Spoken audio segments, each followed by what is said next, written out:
as well. Hang on. Love it. Ritual.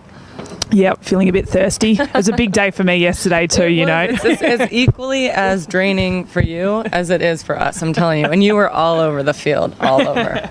We try. Now, I want to ask you, myself personally, and a lot of people that I train with, they finish a race and straight away they're analysing and reanalyzing everything. What can I do? But during a race for myself, I'm running going, oh, this is what I've got to do in training to fix things.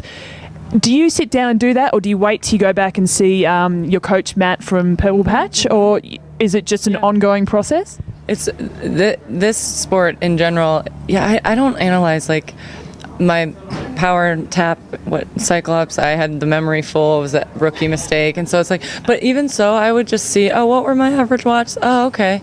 Well, that's great. Every course is different. Every situation's different. What you're trying to do and such. But I have never overanalyzed like just what I'm doing when I'm doing it. I kind of when you just said, have you had time to reflect? I actually I've been obviously enjoying the moment and all that good stuff, but I haven't like sat down to a drawing board and be like, okay, where can we go better? I just know what I said. That last 10K continues to need work. Yeah. It's a constant progression in this sport. Like nothing is going to happen overnight. Like it's been 9 years as an amateur learning, and then the past almost 4 years, I'm entering my 4th season, and I'm still learning. Every race, every day, every week, something new.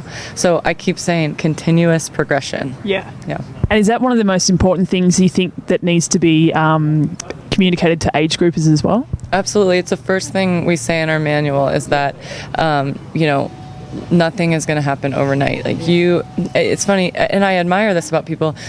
Some people, take notes, and I definitely do here and there. Like I'll try to take a recap of a race, but I keep it in my head just because I'm better that way, like visually doing it. I remember exactly like Ironman Florida, I barely made it to the line, and that was just, 6 months to go.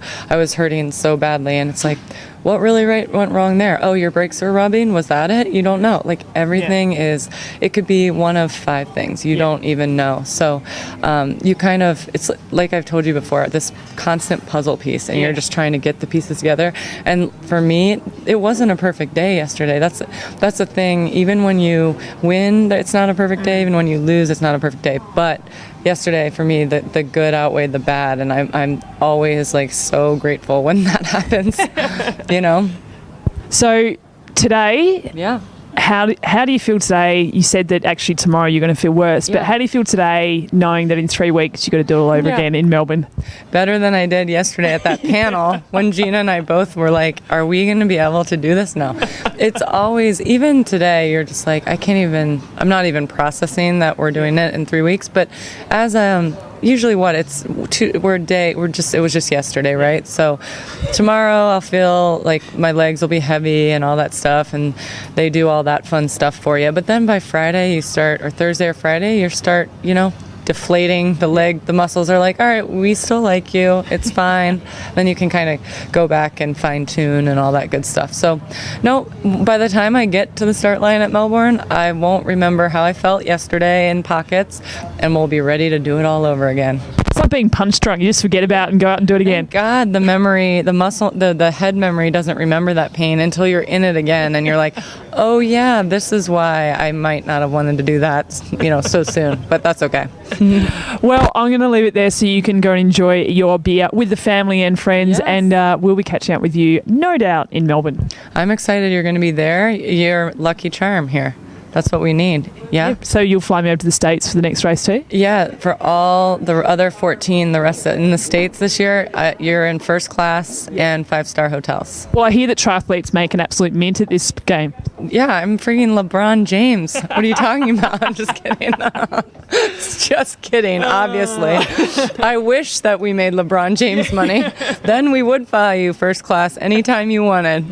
Okay. Oh, actually, I've got one more question. Yeah. In the presser yesterday, you said, I think it was a direct quote of, I feel like I've had 10 to 20 tequila shots. Are you going to actually knock them out tonight? Yeah.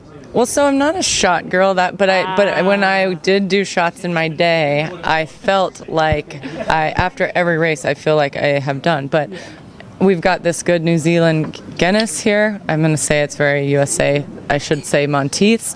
And we also have fine wine from New Zealand at the awards banquet, so you will definitely see me have that with some lovely food. And you too. Okay, then. Okay.